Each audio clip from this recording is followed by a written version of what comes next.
हा सत्संग संत रामपालजी महाराजांचा असून मराठी भाषिक भक्त समाजास सहज समजावे म्हणून हिंदी भाषेतून मराठी भाषेत रूपांतरित करण्यात आलेले आहे.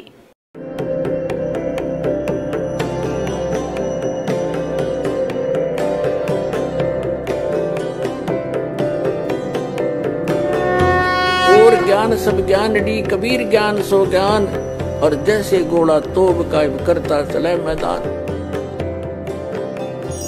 जगद्गुरु तत्वदर्शी संत रामपालजी महाराजांचे अमृत वचन सर्व पवित्र धर्मांच्या व पवित्र शास्त्रांच्या आधारावर. स्वर्गाचा समय पुरा होताच बळाने बायफोर्स जसे इथे जबरदस्तीने मृत्यू तुम्हाला दिला जाईल असे जबरदस्तीने तिथून मृत्यू करवून तुम्हाला नरकाचा समय पूर्ण होताच सांगतात चला गाढवाच्या योनीत. गाढवाचा समय पुरा होतात चला कुत्र्याच्या योनीत. त्याचा पुरा होतात चला डुकराच्या योनीत. तर पुण्यात्म्यांनो परत एक टर्न वाईज एक नंबर एक मनुष्य जीवन परत मिळते प्राण्याला 84 लाख योनींचे कष्ट भोगल्यानंतर. तर त्याच्यामध्ये जर संत नाही मिळाले आणि हा मार्ग नाही मिळाला तर परत तेच चला तर त्याच चक्रात परत पडाल. पुरा प्रोसेस आहे ही 84 लाख योनींमध्ये फिरण्याची.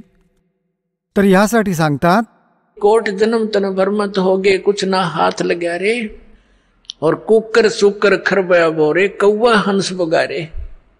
कोटि जन्म तू राजा किन्या मिटी न मन की आशा और भिक्षुक होकर दर दर घूम लिया मिला ना निर्गुण रासा. तुम्ही असे पण साधक झाले असाल कोणत्या जन्मात जसे घर सोडून गेले आणि मग कारण की घर सोडून जंगलात जाऊन बसले आणि जंगलात भूक लागली वनातून परत आला भिक्षा मागितली अशी पण पुण्यात्मांची माहिती आम्हाला मिळाली की हा अशी साधना करत होता. गावातून खाणं मागून आणत होता ओली कोरडी जशी कोणी देईल तशी आणि 1-2 रोटी खायचा बाकी टांगून ठेवायचा कपड्यात बांधून वृक्षावर. ती वाळून जायची 2-3 दिवस त्यांनाच भिजवून खायचा मग दुसऱ्या तिसऱ्या दिवशी परत मागायला जायचा. तर परमात्मा म्हणायचे तुम्ही असे पण साधक झाला असाल जे अशा श्रद्धेने असे संयमी पण होते आणि ज्या कारणाने तुम्हाला काय मिळाले इंद्र कुबेर ईश की पदवी ब्रह्मा वरुण धर्मराया विष्णुनाथ के पुरकू जाके तू फिर भी वापस आया. अशी साधना असे खूप वैराग्य बनवून सगळे काही त्यागून इतके संयमी राहून कठीण साधना करून सुद्धा तुला काय मिळाले. इंद्र कुबेर वरचे देवता बनवून टाकले. इंद्र कोणाला म्हणतात स्वर्गाच्या राजाला. आता पुण्यात्म्यांनो आपण तर इथे MLA MP सरपंच पण बनल्यावरती समजतो की आपण काय बनून गेलो. अजाणतेपणाने बिगर ज्ञानानेही बडबड करतो प्राणी. आता याने तुलना होऊन जाईल की राज्याची काय आवश्यकता आहे कसे आहे हे राज्य. एक हा इंद्र कसा बनत असेल ह्याचा एकतर हा इतके पुण्य करेल धर्मयज्ञ करेल 100 मण देशी तूप एका मणात 40 किलो 100 मण देशी तूप एका वेळच्या यज्ञामध्ये लावले. त्याच्यात हवन पण होईल भंडारे पण होतील. आता जसे ज्याच्यात 100 मण तूप म्हणजे 4000 किलो जसे तूप लागले तर तिथे अन्य खर्च किती होईल आटा मीठ मिरची डाळीचा तर त्याची तर गणतीच नाही. तर असे 100 यज्ञ करेल ज्यामध्ये 100 मण देशी तुपाचा प्रयोग होईल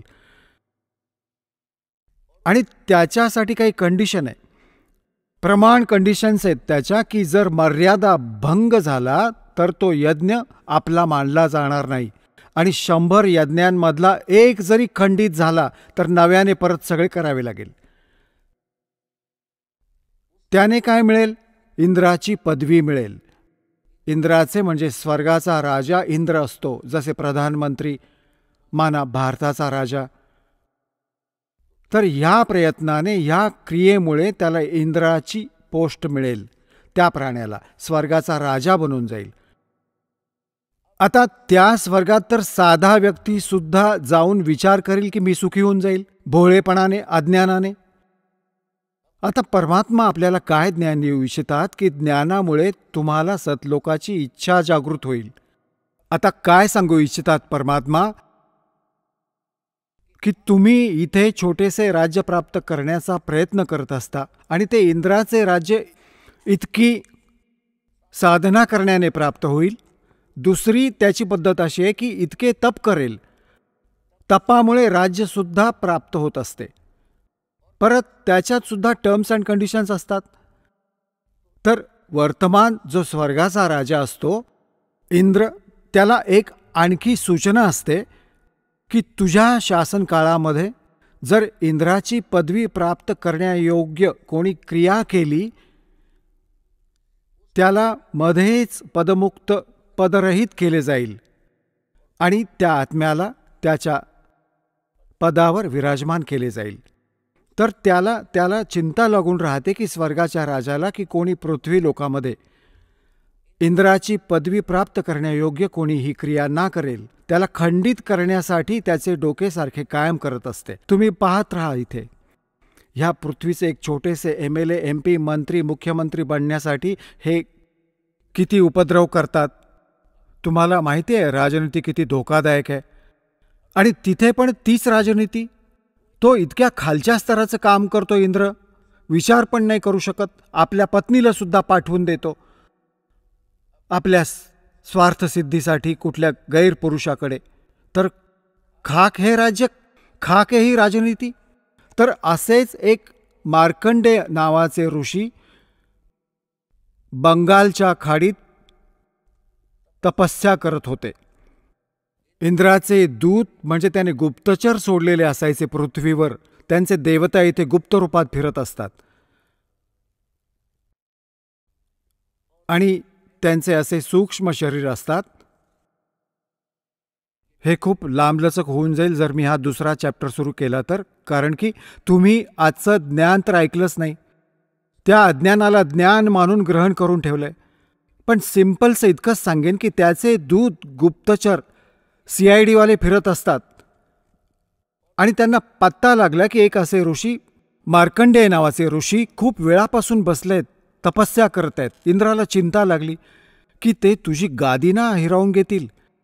ते तपभंग करण्यासाठी, साधना डिस्टर्ब करण्यासाठी त्याने एक उर्वशी पाठवली.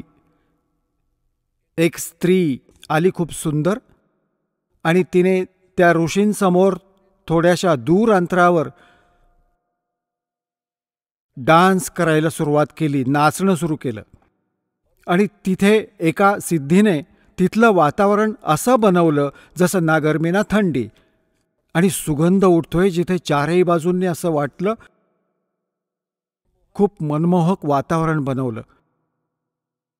आता ती नाचते आहे. मार्कंडेय ऋषींचे अर्धे डोळे उघडे आहेत, अर्धे बंद आहेत. जेव्हा तिचे सगळे डान्स करून झाले, शेवटी ती निर्वस्त्र झाली,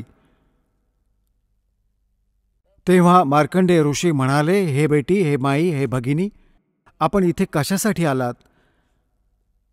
तेव्हा उर्वशीने कपडे घालत सांगितले की हे ऋषी, माझे हे रूप पाहून अन्य ह्या वनखंडाचे, ह्या वनाचे, ह्या डिव्हिजनचे, ह्या तुकड्याचे जितके काही अन्य ऋषी महाऋषी आहेत ते तर डळमळून गेले आणि आपले तप सोडून उभे राहिले मला पाहायला. पण नाही माहिती की तुमची समाधी कुठे गेली होती. हे तुम्हालाच माहिती. तुम्ही डगमगला नाहीत. तेव्हा मार्कंडेय ऋषी म्हणाले की माझी जी समाधी होती, समाधी काय होते की इथे बसून ते आपल्या दुर्बिणीने, आतल्या डोळ्यांनी, ह्या आपल्या आपल्या भक्तीने रेंज कमी होते किंवा वाढते. ते सांगतात की मी ह्या ब्रह्मलोकामध्ये मी नाच बघत होतो आणि तिथे नाचणाऱ्या स्त्रियांची तुझ्यासारख्या तर 7 दासी होत्या.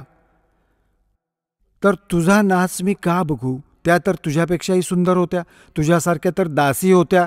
तिथे मी समाधी लावत होतो. आता पुण्यात्म्यांनो, हे तत्वज्ञान आहे. ह्याने दूध पाणी चालले जाईल, वेगळे वेगळे होईल.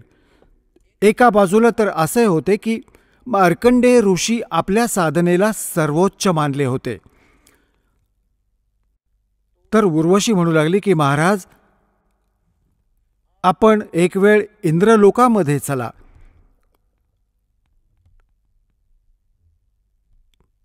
तर मार्कंडेय ऋषी म्हणाले की तुझ्यापेक्षा कोणी अजून सुंदर असेल तर पाठव, ती पण ट्राय करून घेईन.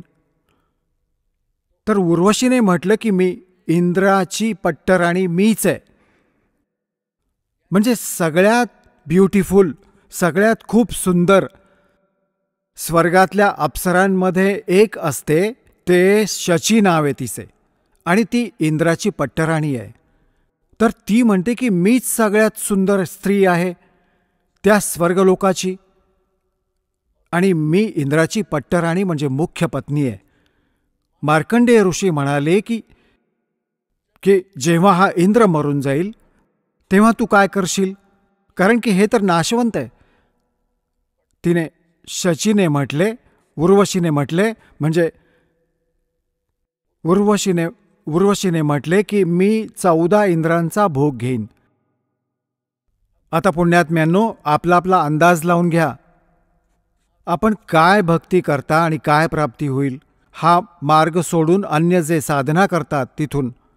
आता ती काय म्हणते उर्वशी, ती किती पुण्यात्मा होती, तिने किती धर्म आणि पुण्य केले असतील. ती सांगते की हे 14 इंद्र मरून जातील, मरून आपला शासनकाळ पूर्ण करून यांचा मृत्यू होत राहील, आणि मी अशीच्या अशीच राहीन. मी त्यांची पत्नी राहीन, इथली पट्टराणी, ही पण एक पोस्ट आहे. आणि नेक्स्ट इंद्राची ती पत्नी बनेल. ती आपले 14 असे ते अजून 72 चतुर्युग, सतयुग, त्रेता, द्वापार, कलियुग, ह्या 4 युगांचा एक चतुर्युगी असतो. अशा अजून 72 चतुर्युगांपर्यंत 1008 वर्षांपर्यंत समजा, 1008 हे चतुर्योगी पर्यंत हा ब्रह्माचा एक दिवस असतो, 1008 चतुर्युगांचा. तर आणि परत रात्री ती नष्ट होऊन जाते. तर म्हणतात की ह्या एका दिवसात, ब्रह्माच्या एका दिवसात हे 14 इंद्र नष्ट होतात. तर ती काय म्हणते, ब्रह्माच्या एका दिवसात 1008 चतुर्युगांपर्यंत मी तर अशीच्या अशीच पत्नी बनून राहीन, इथल्या स्वर्गाची देवी. आणि जो इंद्र आहे ते 14 इंद्र मरत राहतील, मी कॉन्स्टंट राहील जोपर्यंत, मग मी पण, माझा पण मृत्यू होईल. आता मार्कंडेय ऋषी परिचित होते त्याला. मार्कंडेय ऋषी म्हणाले की 14 इंद्र पण मरतील, तेव्हा तू काय करशील. तर ती काय म्हणते, नियम सांगते, त्याचे प्रतिफळ सांगते, सत्य सांगते की जितके आत मी भोगीन तितके ते गाढव बनतील मृत्यूलोकात, पृथ्वीवर, आणि मी गाढवीण बनेन. मार्कंडेय ऋषी डोक्यावर हात मारून घेतात.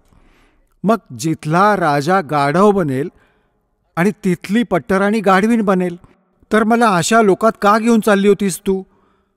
तेव्हा त्या इंद्राणीने म्हटलं की ह्यासाठी नेणार होते की माझी इब्रत राहिली असती, नाहीतर माझी टर उडवतील, मला सजा दिली जाईल की तू हरून आलीस, किंवा दंड देत होतो.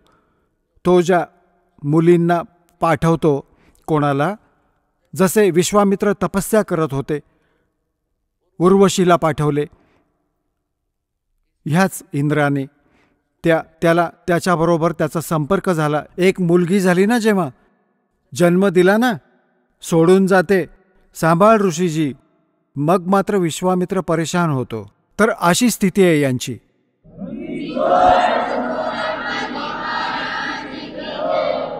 तर ती काय म्हणते की आपली इब्रत राखण्यासाठी, आणि असा तो इंद्र ह्या ऋषींना, मुलींना, ज्यांना स्वर्गात सुखी मानतात, स्वर्गात सुख होत असते, त्यांचा तो नोकर आहेत त्याचे सारे, त्या इंद्राचे, आणि त्यांना बायफोर्स पाठवतो की जा त्यांचा धर्मभंग करून ये, नाहीतर तुला सजा देईन. तिथे स्त्रियांना चापकाने मारले जाते, जे स्वर्गाचे रहिवासी म्हणवतात. ह्या भीतीमुळे ती म्हणते की मला जी आज्ञा होईल सजा दिली जाईल. तुम्ही एक वार चला तर. तेव्हा मार्कंडेय ऋषी म्हणाले होते की कशासाठी घेऊन जाणार होतीस, की आपली इब्रत राखण्यासाठी.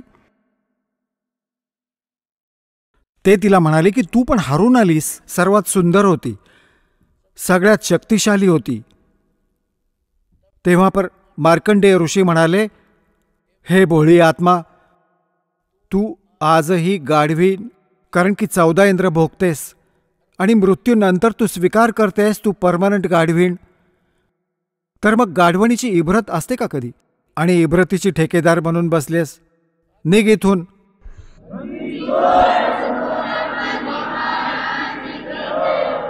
मग काय झाले की इंद्र आला तिथे, स्वर्गाचा राजा आला आणि म्हणू लागला की हे बंधू नवाज, आम्ही हरलो, तुम्ही जिंकलात, इंद्राची गादी प्राप्त करा. मार्कंडेय ऋषी म्हणू लागले, अरे अरे अरे इंद्रा, तू काय म्हणतोयस? इंद्राची गादी तर आमच्यासाठी कावळ्याची विष्ठा आहे, आम्हाला नाही पाहिजे, ती तुलाच ठेव. आणि मग मार्कंडेय ऋषी म्हणाले, इंद्रा गोष्ट एक बस इथे. आता इंद्र तर खुश झाला, ऋषीने देऊन टाकली गादी परत. आता आपल्याला तर इतके ज्ञान आहे. तेव्हा समजावण्याचा प्रयत्न केला मार्कंडेय ऋषींनी की बघ, मृत्यू उपरांत तू पशु बनशील, गाढवाच्या योनीत जाशील. ये, तुला तुझी अशी भक्ती सांगतो की तुला मोक्ष मिळेल, ब्रह्मलोकात चालला जाशील. आता इंद्र काय म्हणत आहे की महाराजजी, आता तर मौज करू द्या, नंतर बघीन, नंतर बोलवा. आता पुण्यात्म्यांनो, सगळ्यांचे हेच आजारपण आहे की स्वर्गाच्या देवतांना पण आहे, आपले पण हेच आहे. आता जसा हा दास कोणाला, आपल्या मित्राला प्रिय, जसे दास ज्युनियर इंजिनियरची नोकरी करत होता जेईची, तर आपल्या त्या मित्रांना पण प्रयत्न केला समजावण्याचा. ज्याला जे थोडेसे ज्ञान समजले होते त्याला बसवून समजावण्याचा प्रयत्न केला. तर ते काय म्हणत होते की नंतर पाहू, नंतर पाहू. नंतर काय बघणार, गाढव बनल्यावर तर कुंभार बघेल तुला.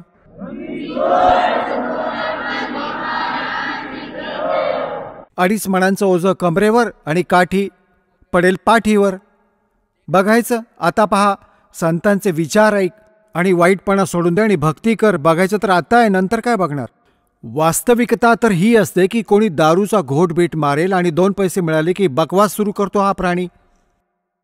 2 पैसे माया जास्त झाली ना तर हे नरकात जाण्याचे तिकीट झाले ना, लगेच होऊन जाते.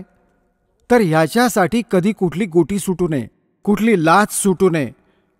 आणि कोणी 100 दुष्कृत्यांमध्ये ग्रस्त होतो प्राणी, तर त्या कारणाने असं म्हणतो नंतर बघू. नंतर म्हटलं तर म्हणतो की कोणी पाहिली आहे, बघितली जाईल. आता सांगा, आता एक आंधळा जात आहे जंगलाकडे, वनाकडे, आणि त्याने कोणी म्हणेल, डोळस सूरदास, इकडे जाऊ नकोस बाबा, हा रस्ता ठीक नाही, खूप भयंकर दुःख होईल तू ह्यावरून गेलास तर, जंगली जनावरं आहेत तिथे, काटे आहेत, खूप वाईट अवस्था होईल. आणि तोच आंधळा तेच बोलू शकतो ज्याने कोणती गुटी लावून ठेवली असेल किंवा भांग प्यायला असेल, तो म्हणू शकतो अशा गोष्टी, कोणी पाहिलंय बघू नंतर. आता आंधळ्याला दिसत नाही, ज्याला दिसतंय त्याचं ऐकत नाही आणि मग म्हणतो की कोणी पाहिलंय. ज्याने पाहिलंय तोच सांगतोय की हा रस्ता चुकीचा आहे तुझा. तर पुण्यात्म्यांनो, तीच स्थिती आज आपली होती. आपण आता ह्या काळाची भांग खूप पिऊन ठेवली आहे सगळ्यांनी. कबीर साहेब म्हणतात, कबीर ये माया अटपटी और सब गट आण अडी, किस किस न समजाऊ या कुआ भांग पडी. एका ठेक्यावर दारू पिऊन जर 10 कॅन्डिडेट येत असतील आणि साऱ्यांची एकसारखी गतिविधी, एकसारखे बोल, अशी चाल मिळेल, त्यांच्याशी बोलून पाहिलं तर ते कोणाची भाषा बोलतील. तर इथे जर आपण ह्या प्रकाराची भाषा बोलत असू, कोणी पाहिलंय, पाहिलं जाईल, नंतर बघू, तर ह्या सगळ्यांनी भांग प्यायली आहे, भांग काळाच्या मायेची. कबीर साहेब म्हणतायत, कबीर ये माया अटपटी सब गट आण अडी और किस किस न समझाऊं या कुआ भांग पड़ी. 21 ब्रह्मांडांनी या काळाच्या विहिरीत, या साऱ्या विहिरींमध्ये ही भांग टाकून ठेवली आहे आणि सगळ्यांनी हीच पिऊन ठेवली आहे. आणि हेच ज्ञान ग्रहण आहे. स्वर्ग प्राप्ती करीन, MLA बनीन, MP बनीन, गाढव बनून फिर आणि मग बघ काय बनेल तुझं. तर हे ज्ञान तुम्ही फायनल मानावं लागेल.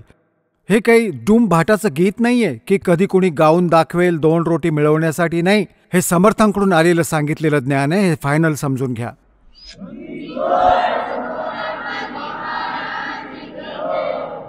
आता पुण्यात्म्यांनो, आता मार्कंडेय ऋषींची स्थिती बघूयात. आता हे तत्वज्ञान आहे आणि या दासाला परमात्म्याने या मार्गाचा मास्टर बनवून टाकले. आता दासाला वाटतं की तुम्हाला हे ज्ञान द्यावं, आपणही दृढ व्हावं, इतरांनाही समजावण्याचा प्रयत्न करा आणि इथे येऊन त्यांना नाम घ्यायला लावा. आता हे म्हणतात की जसे समाधी लावा.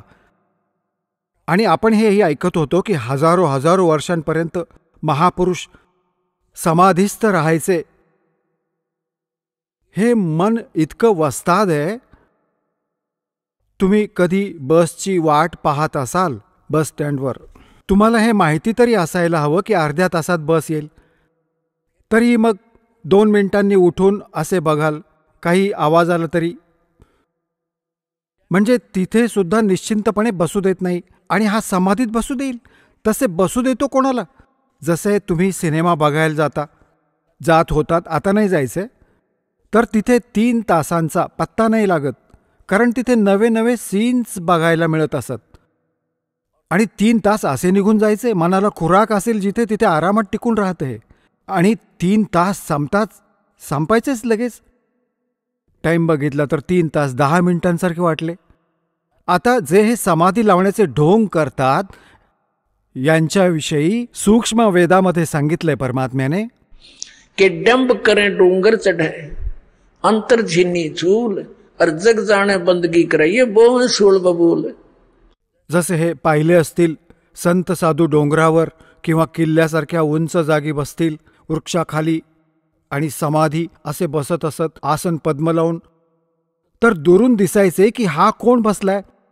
नगरवासी बघायचे की बाबा महात्मा बसलाय, तपस्या करतोय. मग लाईन लागायची माथा टेकण्यासाठी. तर परमात्मा म्हणतात डंब करें. सोंग म्हणजे देखावा करतात, ढोंग करतात, अवडंबर करतात. दंब करें डोंगर चढ़े, डोंगरावर बसतात, उंच जागी बसतात. और अंतर झिन्नी झूल, आत मात्र सगळे दुर्गुण आहेत. आणि जग जाणे भक्ती करे यो बोवे सूल बबूल. आता मार्कंडेय ऋषी जे समाधीस्थ झाले होते, खूप दिवस बसले होते, ते काय पाहत होते? त्यांनी स्पष्ट करून टाकलं होतं की जिथे माझी समाधी होती, जिथे मी डान्स बघत होतो आणि तिथे ब्रह्मलोकामध्ये माझी समाधी पोचली होती, तिथे नाचणाऱ्या इतक्या सुंदर स्त्रिया आहेत, तुझ्यासारखी तर तिथे बंदी नोकर होती त्यांची. तर हे मन असं टिकून राहिलं होतं त्या ऋषींचं. आता जसे पुण्यात्म्यांनो आपल्या शरीरात चॅनेल लागलेत, चॅनेल, हे चॅनेल जे आहेत ते कसे आहेत? जसे कमळ आहेत आपले, चक्र म्हणतात शरीरातलं चक्र, मूळ चक्र, मग स्वाधिष्ठान चक्र, यांना कमळ पण म्हणतात संत, आणि मग नाभी चक्र, मग हृदय चक्र, आणि कंठातलं कमळ चक्र, आणि मग त्रिकुटी कमळ. तर हे काय आहेत? असं समजा की एका टेलिव्हिजनच्या चॅनल लागले आहेत. तर जो चॅनेल तुम्ही ऑन कराल, वर्किंगमध्ये कराल, त्या टी व्हीमध्ये ज्या स्थानावरून तो प्रोग्राम रिले होत असेल ते स्थान तर कुठे दुसरे आहे, आणि दिसतंय टी व्हीमध्ये ॲज इट इज दिसतंय. तर असं या ऋषींनी हठयोग केले. खूप आयुष्य होतं तेव्हा सतयुगात, 1,00,000 वर्षांचं वय होतं, आणि त्रेतामध्ये त्यापेक्षा कमी होत जायचं. 10,000 वर्षांचं वय असायचं, आणि द्वापारमध्ये 1,000 वर्षांचं. प्रारंभी जास्त असायचं, लास्टमध्ये 1,000 अंत होत असायचा. आणि कलियुगामध्ये ही आपली लास्टमध्ये 20 वर्षांचंच वय राहील, आणि सुरुवात ह्याची अशीच काही शेकडो वर्षांपासून झाली आहे. आता काय झालं, ते काय बघत होते, त्यांचा चॅनेल ऑन झाला होता आणि त्याच्यात काय दिसत होतं, ब्रह्मलोक. ब्रह्मलोकात डान्स बघत होता आणि कधी काही दिसतंय, कधी कुठे झरे दिसत आहेत, कुठे अशी स्वारी जात आहे, कुठे नाच होत आहेत, कुठे झरे वाहत आहेत, हे बघत राहत असतात. तर हे मन टिकेना टिकवले त्यांनी. आता त्यामुळे काय होतंय, हे ऋषी लोक त्याबरोबर ओम नामाचा जप करत असत. तर ह्या ओम नाम जपाने आणि या हठयोगामुळे काय होईल, ओम नाम जपामुळे मार्कंडेय ऋषी ब्रह्मलोकात जातील. उसके ब्रह्मलोक तक की साधना हो चुकी थी. गीताजी अध्याय नंबर 8च्या श्लोक नंबर 16 मध्ये स्पष्ट केलं आहे की ब्रह्मलोक पर्यंत सगळे लोक पुनरावर्तीमध्ये आहेत. तिथे गेलेल्यांना सुद्धा जन्ममृत्यू असतो. आता मार्कंडेय ऋषी आपल्या साधनेला मोक्षदायक मानत होते, सगळ्यात उत्तम मानत होते. त्यापासून त्यांना सुद्धा काही नाही मिळालं. आता पुण्यात्म्यांनो, ज्याप्रमाणे गीताजी अध्याय नंबर 4च्या श्लोक नंबर 25 पासून 30 पर्यंत हा निष्कर्ष दिलाय की जो कोणी साधक जी साधना करत असेल तो आपल्या साधनेला पापनाशक मानून बसलाय. 4थ्या अध्यायाच्या 32व्या श्लोकात सांगितलंय गीताजीने, ह्या प्रकारची वास्तविक माहिती, धार्मिक अनुष्ठानांची माहिती, साधनेची माहिती सच्चिदानंद घनब्रह्मच्या वाणीत विस्ताराने सांगितली गेली आहे. ते तत्वज्ञान आहे. 4थ्या अध्यायाच्या मग 34व्या श्लोकात सांगितलं की ते तत्वज्ञान तू तत्वदर्शी संतांच्या जवळ जाऊन समजावून घे. त्यांना दंडवत प्रणाम करण्याने, विनम्र होऊन कपट सोडून सरळतापूर्वक प्रसन्न करण्याने तो तत्वज्ञानी दर्शी ज्ञानी महात्मा तुला त्या तत्वज्ञानाचा उपदेश करतील. त्यांना विचार जाऊन. ते गीता ज्ञानदात्याला सुद्धा माहिती नाहीये. तर हे मार्कंडेय ऋषी आपल्या साधनेला उत्तम मानत होते. आता परमात्म्याच्या त्या तत्वज्ञानाने, त्या मापाने मापून बघितलं. त्यांनी काय सांगितलंय, इंद्र कुबेर ईश की पदवी ब्रह्मा वर्ण ध्रुवराया, विष्णुनाथ के लोक को जाके तू फिर भी वापस आया. हे ब्रह्मलोकापर्यंत गेलेले प्राणी पण परत येतात. तुम्ही प्रमाण पाहिलंय 8व्या अध्यायाच्या 16व्या श्लोकात गीतेमध्ये. मग काय सांगतात, असंग जन्म तन मर्त्या होगे जीवित क्यों न मरे रे, द्वादश मध्य महल मठ बोरे बहुर न दे धरे रे. असंग जन्म तन मर्त्या होगे जीवित क्यों न मरे रे. आता जिवंत मरण काय आहे पुण्यात्म्यांनो? एक तर इच्छांचे दमन करणे. हे इच्छांचे दमन सगळ्यांचे नाही होऊ शकत. ह्या ज्ञानाने आणि परमात्म्याच्या ह्या भक्ती माध्यमाच्या साधनाने आणि परमात्म्याचा सहयोग तुमच्याबरोबर राहील तेव्हा या इच्छा संपतील. तशा नाही होणार, ह्या ज्ञानाने होतील. आता काय सांगतात, जसे तुम्ही पण सत्संगाकडे चालू लागता, हा काळ न जाणे किती बाधा पैदा करेल. बाकी कुठल्या संतांकडे जा, नो प्रॉब्लेम, कारण की त्यांना माहिती आहे की तिथे गेला रे गेला की गेला कामातून. आता त्यावेळी असा विचार करा की किती हानी व्हायची आहे. विचार वाटते आहे की काय माहीत, हे होईल ते होईल असे घाबरवतील तुम्हाला. मग भगवान कोणाला म्हणतात, असा विचार करा. आता जसं नाईट सर्व्हिससाठी जात असेल एखादी व्यक्ती आणि सकाळी घरी यायचा होता, नाईट सर्व्हिसला अशासाठी गेला होता की लवकर काम करून परत येईल, कुठलं घर बांधत होता, कुठल्या कामासाठी जायचं होतं. रस्त्यातच ती नाईट सर्व्हिसवाली बस दुर्घटनाग्रस्त झाली, त्याला मृत्यू प्राप्त झाला. आता ते जीवन पण गेलं आणि ते घर पण गेलं. हा दास तुम्हाला बऱ्याच वेळा सांगतो की तळवंडी भाई एक कसबा आहे, फिरोजपूर जिल्हा पंजाबमध्ये. तिथे दासाचे पूज्य गुरुदेवजी राहायचे. यांचे खूप शिष्य आहेत आणि दास पण तिथे त्यांच्या सतलोक गमनानंतर एका रविवारी तिथे सत्संग करत असायचा. तिथे गुरुदेवजींच्या शिष्यांचे काही नातेवाईक आलेले होते. कुठल्या तरी म्हातारीच्या मृत्यूचा शोक व्यक्त करायला. ते शनिवारी जाऊ लागले. शुक्रवारला आले होते. तर आमच्या त्या भक्तांनी म्हटलं की तुम्ही सत्संग ऐकून जा. उद्या रविवार आहे, थांबा, 9 वाजता सत्संग होईल, 2 तास सत्संग ऐका. तो म्हणतो मी खूप ऐकलेत सत्संग आणि मला खूप घाई आहे.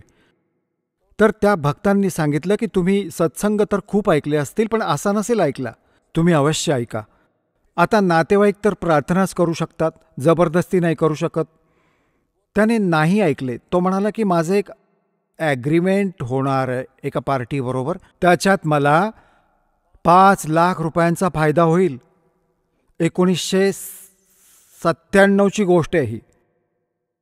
1997मध्ये 5 लाख म्हणजे आत्ताचे 1 करोड समजा. आता त्याने नाही ऐकले. संध्याकाळच्या वेळी जाऊ लागला शनिवारी, म्हणजे थोडासा दिवस बाकी होता. अंबाला जवळ येऊन एक चंदीगडच्या जवळ जाऊन एक ट्रक उभा होता लोखंडी सळ्यांनी भरलेला, लोखंडी सळ्यांचा, आणि त्याच्यात काही डिफेक्ट झाला होता. मागच्या चाकांमध्ये 2 चाकं काढली होती, बॅगची 4ही, पुढची उरलेली चाकं राहिली होती 2च, आणि मागे जॅक लावला होता. आता त्याला तर ते 5 लाख दिसत होते. मारुती कार होती, पूर्ण परिवार होता. तिथे ट्रकच्या खाली घुसली स्पीडमध्ये. पहिला तो जॅक पडला, तो पुरा लोडेड ट्रक त्याच्यावर पडला. 4चे 4ही सदस्य तिथेच मरण पावले. आता काय चाटतो त्या 5 लाखाच्या फायद्याला, डोक्यावर धर त्या घराला. परमात्मा म्हणतात, राम नाम कड़वा लगे ये मीठे लगे दामे, दुविधा में दोनों गए माया मिली नारामे. आणि जर तो थांबला असता, म्हणतात संत सन में आणते आई टळे बला, और जय मस्तिष्क में सूरी हुआ काटे में टल जा.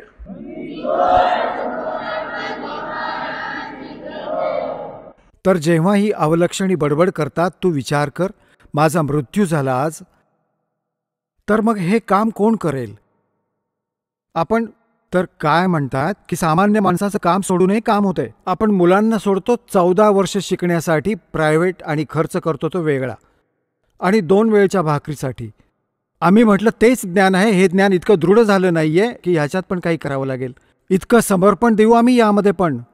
जेव्हा हे समजून येईल की कंपल्सरी आहे, हे तर खूप जरुरी आहे, अनिवार्य आहे आपल्यासाठी, आणि ती मजबुरी आहे पोटासाठी, तर हा विचार कर की आज माझा मृत्यू झाला तर कोण काय करणार. आणि असाच विचार करून चालू पड 2 दिवस 3 दिवस, जशी तुझी इच्छा असेल की मेलो बाबा, चल आता 2 दिवस 3 दिवस इथे राहिलास, सत्संग ऐकलास, सेवा केलीत, परमात्म्याचं पुण्य जोडलं, ज्ञान ऐकाल. 3 दिवसांमध्ये तर काही भगवानाच्या कृपेने अशी हानी होत नसते, कधीच होत नाही. आणि समजूयात की तुमच्या त्या सामाजिक व्यवहारांप्रमाणे विचार करू की काही हानी छोटी मोठी झाली तर ठीक करून घेऊ, जाऊन त्याची पूर्ती करून घेऊ.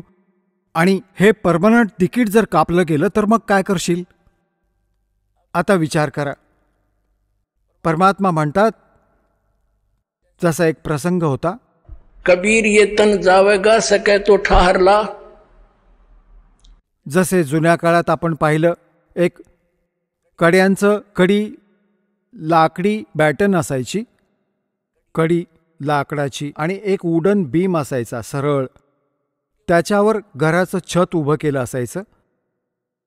आणि काही वेळा एखादी कडी तुटण्यासारखी झाली किंवा तो स्ट्रेट वुडन बीममध्ये क्रॅक होऊन जायचा, त्याच्यात बेंड यायचा, तर त्याच्या खाली एक सपोर्ट द्यायचे, एक लाकडाची कुठली फळी असायची मोठीशी, तर त्याला म्हणतात आधार. तो आधार लावला खाली, मग निश्चिंत झाले की मग तो बीम 20 वर्ष पण खराब नाही होणार, ते छत.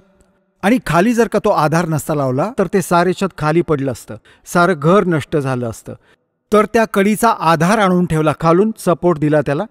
तर परमात्मा म्हणतात, हे शरीर तुमचं जाईल जेव्हा निर्धारित समय येईल, आणि तुम्ही मला शरण आलात तर त्याला आधार लावला जाईल कडीवाली. तो तुम्हाला मग सपोर्ट मिळेल, तुमचं आयुष्य एक्सटेंड होऊन जाईल भक्तीसाठी.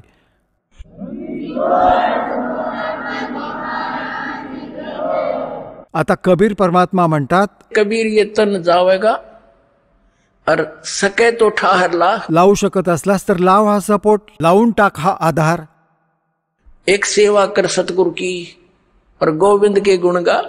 म्हणजे सद्गुरूला शोधून पुऱ्या संतांमधून आणि उपदेश घेऊन नाम जप कर, मग हा आधार लागून जाईल आणि हे तुझे एक्सटेन्शन होईल आयुष्याचे.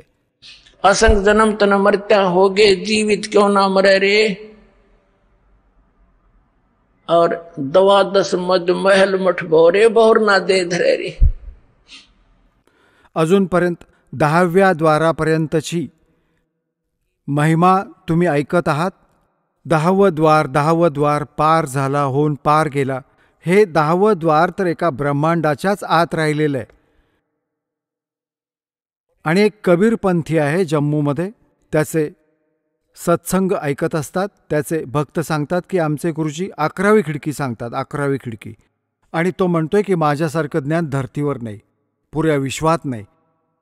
एका हळदीच्या गाठीने व्यापारी नाही बनत.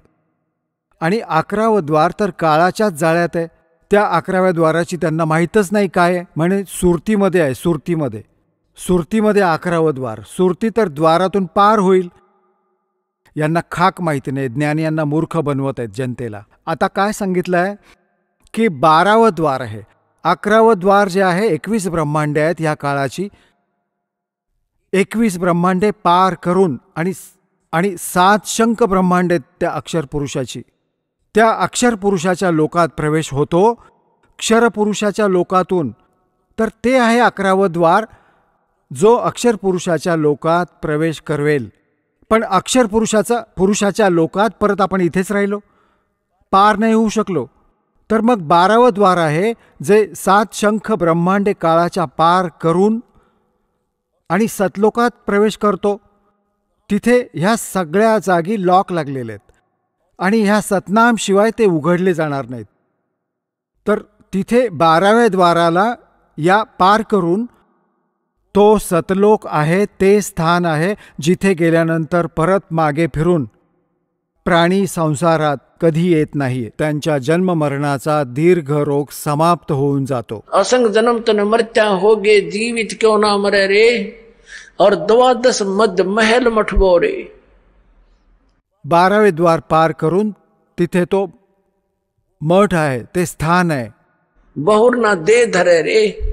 जिथे गेल्यानंतर मग परतून कधी संसारात येत नाही.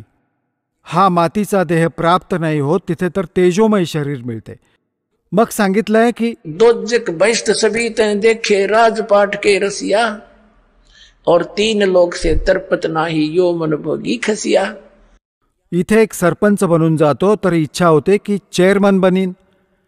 चेअरमन बनला की मग विचार करतो की मी MLAचा डाव खेळू. MLA बनल्यानंतर त्याची नियत होते की मी मंत्री बनीन. मंत्र्याच्या नंतर त्याची नियत ऑटोमॅटिकल कालप्रेरणा आहे ही की मुख्यमंत्री बनलो तर गंमत आहे, नाहीतर काही आनंद नाही. मुख्यमंत्र्यांची नियत असते की मी प्रधानमंत्री बनीन. अरे जे बनायचे होते ते काम तर केले नाही. आणि मग गाढव संत्री बनला. तर सांगण्याचं कारण तब से राज मदमानम, जन्म तीसरे शुक्र सवानम. आता काय म्हणतायत परमात्मा, दोजख म्हणजे नरक, भिस्त म्हणजे स्वर्ग. दोजक बैष्ट सभी तैं देखे, राजपाट के रसिया. और 3 लोक से तरपत नाही, ये मन भोगी खसिया. याला हवं असेल तर 3 लोक दिले तरी त्याचा इतका व्यर्थ, इतकी वाईट वृत्ती आहे की म्हणतो अजून बघू किती मिळतंय ते. आणि त्यातच मृत्यू झाला तर मग इथेच फिरत राहा कुत्रा बनून गल्ल्यांमध्ये उष्टबिष्ट खात असतो हा.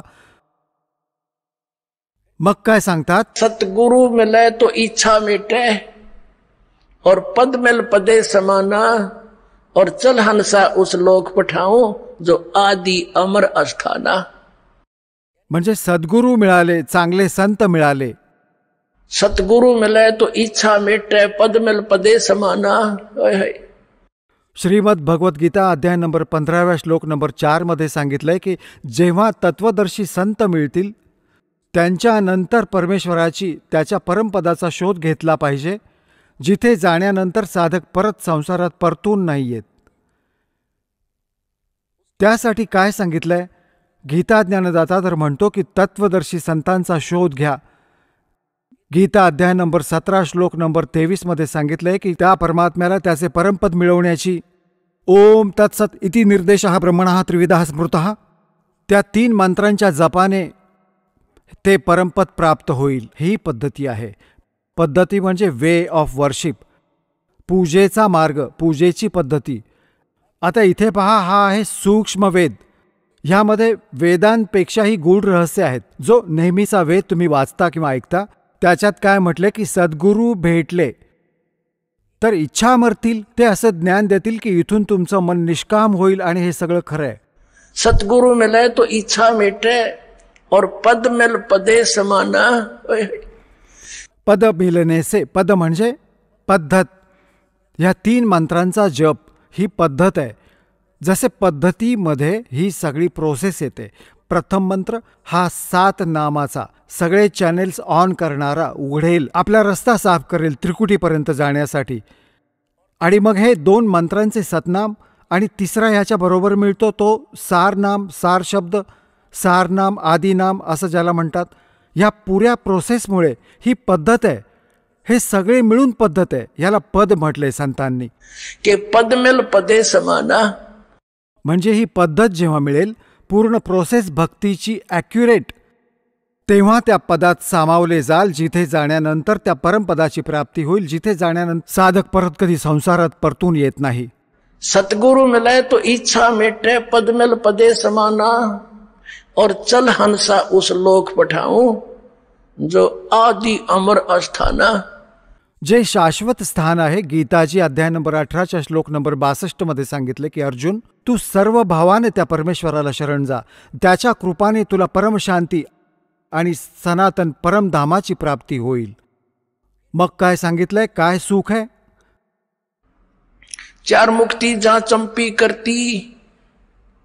जे ह्या इथे तुम्ही 4थी 4 मुक्ती मानता ह्या नकली लोकांमध्ये, आणि हे तर अस्थायी आहे, कोणाचीच होत नाही. तिथे गेल्यानंतर सुद्धा 4थी मुक्ती प्राप्त झालेला प्राणी सुद्धा परत जन्ममृत्यूच्या मध्ये येतो. आणि तिथे हे सुख तुझ्याजवळ सदोदित मिळेल. 4 मुक्ती जा चंपी करती, म्हणजे तुझ्या दासी बनून उभ्या राहतील. तुझ्या सेवेत हजर ह्या सुविधा पडून असतील तुझ्या चरणांपाशी तिथे सदा. 4 मुक्ति जा चंपी करती, माया होरी दासी, और दास गरीब अभय पद पर से, वो मिले राम अविनाशी. ओए होए.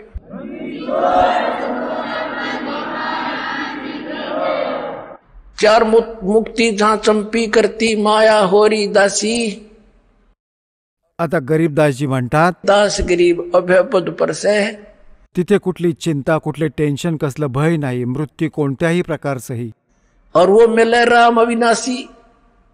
गीताची अध्याय नंबर 15 श्लोक नंबर 17 मध्ये म्हटलंय की उत्तम पुरुष तू अन्य परमात्मा इति उदार्थः य लोकत्रायम आविश्य विभर्ती अव्ययः ईश्वरः. तो अविनाशी भगवान, तो परमाक्षर ब्रह्मा आहे, तो कबीर देव आहे, तो कबीर परमात्मा आहे. आणि ह्या साधनेने मिळेल जे दास सांगेल हे कुठेच मिळणार नाही. बोलो सतगुरुदेव.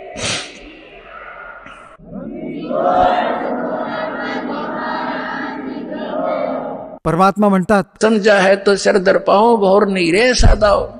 परत हा अवसर नाही मिळणार. बोलो सतगुरुदेव की जय हो.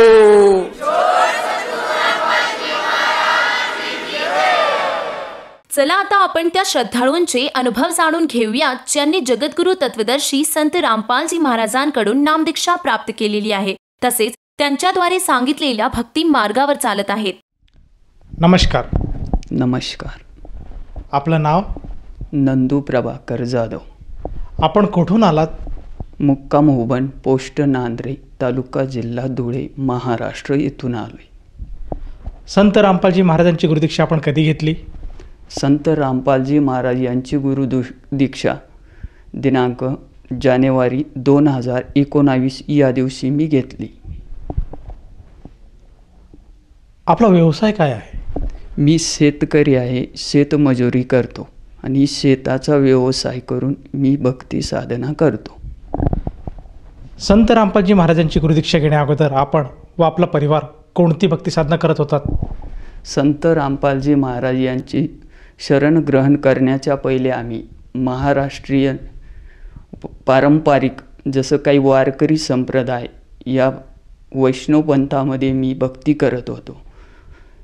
वारकरी संप्रदायामध्ये असताना जसं काही पहाटे उठून काकडा भजन, गावात प्रभात फेरी करणे, परत भूपाळ्या, त्यानंतर काकडा भजन, आरती हे करून सकाळची आरती करून हे सगळे विधी मी करत असताना परत गावामध्ये चातुर्मास किंवा एकादशी किंवा साप्ताहिक कार्यक्रम, त्यानंतर आमच्या गावात होणारा वार्षिक ज्ञानेश्वरी ग्रंथ पारायण याच्यात सहकार्य व आयोजनाचे काम मी करत होतो. ते काम करत असताना वारकरी संप्रदायामध्ये मला माझ्या गावाच्या वतीने हे धार्मिक कार्य करत असताना मला माझ्या गावाने 15 ऑगस्ट 2018 रोजी उत्कृष्ट नागरिक हा सन्मानचिन्ह देऊन मला गौरवण्यात आले.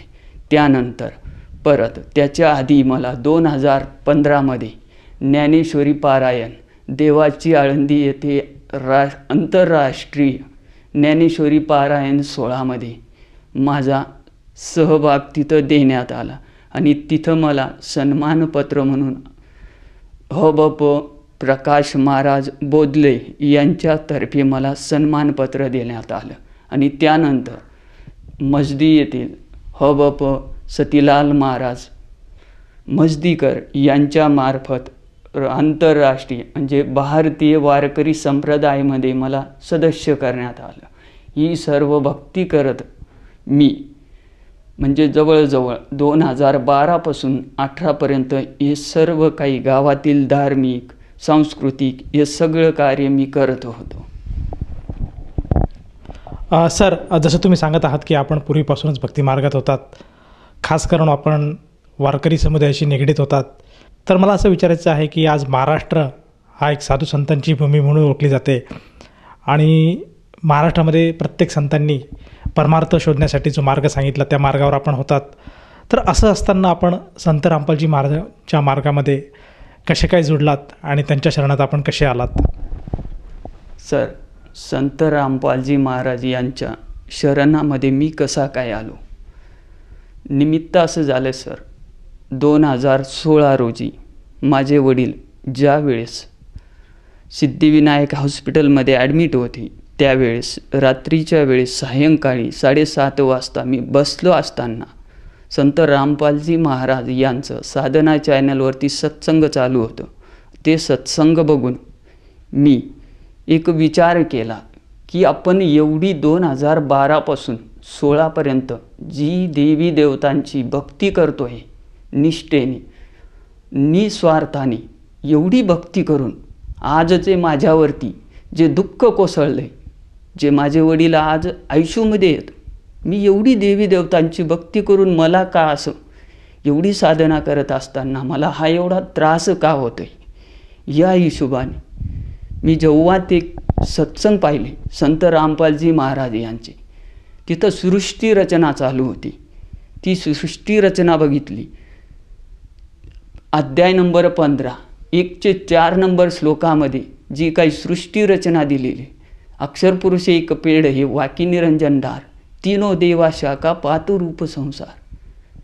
माझ्या डोक्यात एकदम चक्कर आला. मी म्हटलं, मी तर आजपर्यंत वारकरी संप्रदायामध्ये वैष्णव पंथामध्ये विष्णू ब्रह्मा महेश यांना सर्व काही श्रेष्ठ मानत होतो, परंतु या 15 नंबर अध्याय 1 ते 4 नंबर श्लोकामध्ये जे काही सांगताय गुरुजी संत रामपालजी महाराज जे काही सांगताय, म्हणजे तो कुणी वेगळाच आहे बुवा.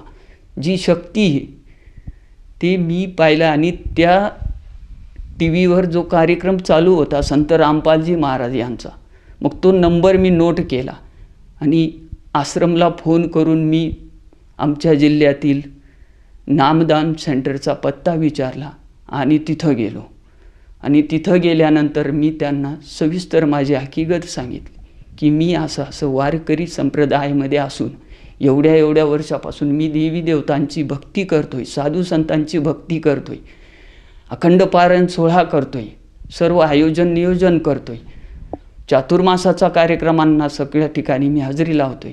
त्यात मी आषाढी एकादशीला पंढरपूर येथे वारीला जातोय, तरीही सुद्धा माझ्यावरती एवढं भयानक संकट जे आज मी तुम्हाला सांगू शकत नाही. एवढे संकट मी त्यावेळेस भोगत होतो किंवा मला त्रास होत होता. मग त्यावेळेस नामदान सेंटरला गेल्यानंतर मला तेथील भक्तांनी त्याच्यातले काही नेम सांगितले आणि मी संत रामपालजी महाराज यांचे शरणग्रहण केले. जी मी 2012पासून 16पर्यंत जी काही मी भक्ती करत होतो, मला जे आध्यात्मिक ज्ञान मी जे शोधत होतो, मी आत्तापर्यंत हेच मानत होतो, एवढ्या देवी देवतांची भक्ती करून मी हेच म्हणत होतो की करता करविता तेचे, जसे काही ब्रह्मा विष्णू महेश. परंतु ज्यावेळेस ते सत्संग पाहिलं आणि संत रामपालजी महाराज ज्यावेळेस बोलले, त्यावेळेस माझ्या लक्षात आलं की यांच्यापेक्षाही कुणीतरी आहे, ती परमशक्ती आहे. आणि त्यांनी त्या सत्संगामध्ये पुढेही सांगितलं, 15 नंबर अध्याय 16 नंबर श्लोक याच्यामध्ये क्षर आणि अक्षर पुरुष सांगितला. आणि त्याच्यानंतर 17 नंबर श्लोकामध्ये असं सांगितलं, तर तो परमाक्षर पुरुष वेगळाच आहे. तेव्हा माझ्या लक्षात आलं, मी नेहमी ज्ञानेश्वरी पारायण करायचो किंवा ज्ञानेश्वरी पठण करत होतो आणि गीता वाचत होतो. त्याच वेळी मी ते सत्संग बघून गीता काढली आणि गीतेचा 15 नंबर अध्याय 1 ते 4 नंबर श्लोक बघितला आणि त्याच्यातील ते उलटं लटकलेलं वृक्ष पाहिलं आणि माझ्या लक्षात आलं. आणि मी बघितलं, म्हणजे अन्य कुणी जे गुरुजी सांगताय, संत रामपालजी महाराज सांगताय की अक्षरपुरुष एक पेड़ है, वाकी निरंजन डार, तीनों देवा शाखा पातो रूप संसार. म्हणजे हे संसाररूपी वृक्ष आहे, क्षर आणि अक्षर आणि परमाक्षर ते परमात्मा. सत्संग पाहत असताना जेव्हा माझ्या लक्षात आलं की ह्या तिघ देवांपेक्षाही अजून कोणीतरी शक्ती आहे, आणि ते बघून मी मग नंतर गीता बघितली. गीतेमध्ये गुरुजींनी सांगितलेल्या ज्ञानानुसार किंवा श्लोकानुसार ते बघून मी पाठन केलं. त्या सत्संगमध्ये सांगितले जाणारे श्लोक जेव्हा मी गीतेत मॅच केले, बघितले, आणि तेव्हा माझ्या लक्षात आलं. आणि त्यानंतर मी संत रामपालजी महाराज यांचं शरणग्रहण केलं. सर, जसं तुम्ही सांगत आहात की संत रामपालजी महाराजांचं जे ज्ञान आहे ते पूर्णपणे आपण जे आपले धार्मिक ग्रंथ आहे जसे गीता, त्या गीतेमध्ये आपण पडताळून बघितलं आणि त्यानुसार आपण संत रामपालजी महाराजांची नामदीक्षा घेतली. तर जेव्हा आपण संत रामपालजी महाराजांची नामदीक्षा घेतली आणि संत रामपालजी महाराजांनी जो आपल्याला गुरुमंत्र दिला, त्या गुरुमंत्राचा जेव्हा आपण जाप केला, त्यामुळे आपल्या परिवाराला व आपल्याला त्यातून काही फायदा किंवा लाभ मिळाला का? फायदा काय नाही मिळाला असं तुम्ही विचारू शकता. कारण मी 2012पासून 16पर्यंत जो काही संकट त्रास झाले, त्यातून माझी इतकी मुक्तता झाली. मी नामग्रहण केल्याबरोबर मला सगळ्यात पहिले म्हणजे मला आध्यात्मिक ज्ञान प्राप्त झालं. दुसरा शारीरिक, म्हणजे असं शारीरिक तुम्हाला सांगू इच्छितो की मी नामग्रहण केल्यानंतर, संत रामपालजी महाराज यांचं नामग्रहण केल्यानंतर मला सगळ्यात पहिला म्हणजे माझा जो काही स्वतःचा ॲक्सिडेंट झालेला होता, मणक्यांचा त्रास होता, त्या मणक्यांच्या त्रासातून मी मुक्त झालो. आणि तसेच माझ्या स्वपत्नी यांना जेव्हा म्हणजे 2015पासून माझं लग्न झालं, तेव्हापासून त्यांना थायरॉईडचा प्रॉब्लेम होता. म्हणजे त्यांना ज्यावेळेस आम्ही डॉक्टरांना दाखवलं, त्यावेळेस त्यांनी असं सांगितलं होतं की तुम्हाला आजीवन निओमॅरकाझॉल 10 ही गोळी खावं लागेल, कारण तुम्हाला आजीवन असा थायरॉईडचा प्रॉब्लेम आहे. कारण मी ती भक्ती करत असताना माझ्या पत्नीनेही तो नामोपदेश घेऊन संत रामपालजी महाराज यांचं शरणग्रहण करून तिनेही सुद्धा संत रामपालजी महाराज यांनी दिलेल्या मंत्रजापाने तिचाही थायरॉईड बरा झाला. आणि त्यात माझे वडील जे 50 वर्षापासून खंडेराव महाराज जेजुरी येथील जे खंडेराव महाराजांची भक्ती करत होते, ते नेहमी नवरात्र उत्सव साजरा करत होते.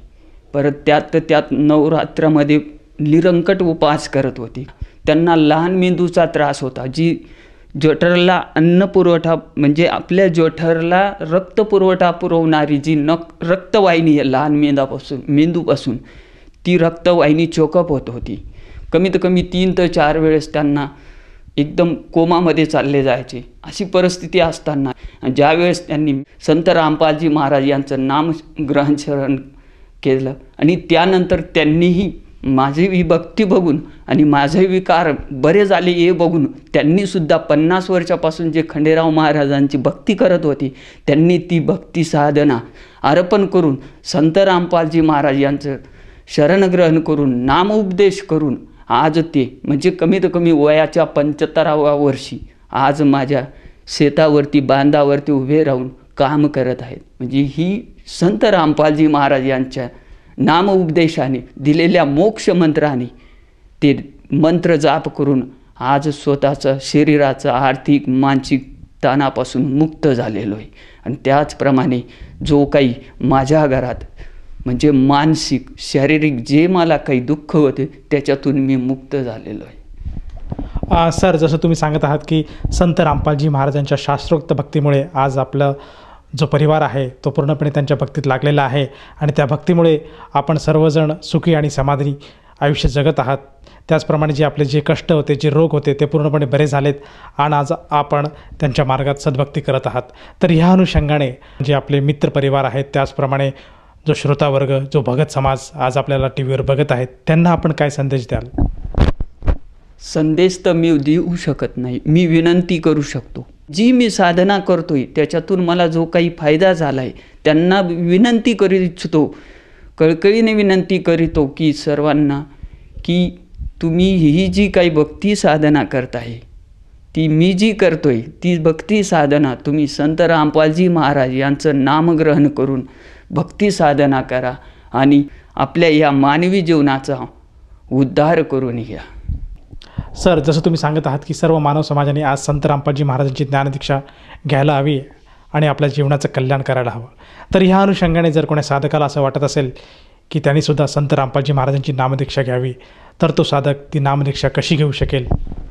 सर, आता जसं काही आता ज्या चॅनलवरती हा कार्यक्रम चालू आहे त्याचप्रमाणे आपल्या टी व्हीवरती विविध चॅनलांवरती संत रामपालजी महाराज यांचा सत्संगाचा कार्यक्रम चालतो आणि त्याच्या खाली एक पट्टी चालते. त्या पट्टीवरती आश्रमाचे नंबर असतात. ते नंबरावरती फोन केल्यानंतर तुम्हाला तुमच्या जिल्ह्यातील नामदान सेंटरचा नंबर तुम्हाला तिथून मिळेल आणि त्यानंतर तुम्ही संत रामपालजी महाराज यांचे शरणग्रहण करू शकता. सर, जसं तुम्ही सांगत आहात की संत रामपालजी महाराजांचे नामदान केंद्रे आज प्रत्येक जिल्ह्यामध्ये उपलब्ध आहेत आणि साधक किंवा श्रद्धाळू तिथे जाऊन नामदीक्षा घेऊ शकेल. तर मला असं विचारायचं आहे की त्या साधकाला त्या नामदीक्षेसाठी किती पैसे मोजावे लागतात? सर, मी आणि माझ्या परिवाराने आत्ता नामउपदेश घेतला त्यावेळेस आम्हाला 1 रुपया लागला नाही आणि जेही कुणी घेईल, जेही अगोदर ज्या पंथांमध्ये आपण नामउपदेश घेतो जे द्यावं लागत होतं त्याच्या विरुद्ध आहे. म्हणजे इथं 1 रुपया लागत नाही. तुम्हाला जे भक्ती साधनासाठी जेही काही वस्तू लागतील ते आश्रमाच्या वतीने संत रामपालजी महाराज यांच्या वतीने ते तुम्हाला फ्रीमध्ये मोफत देण्यात येतील. धन्यवाद. नमस्कार.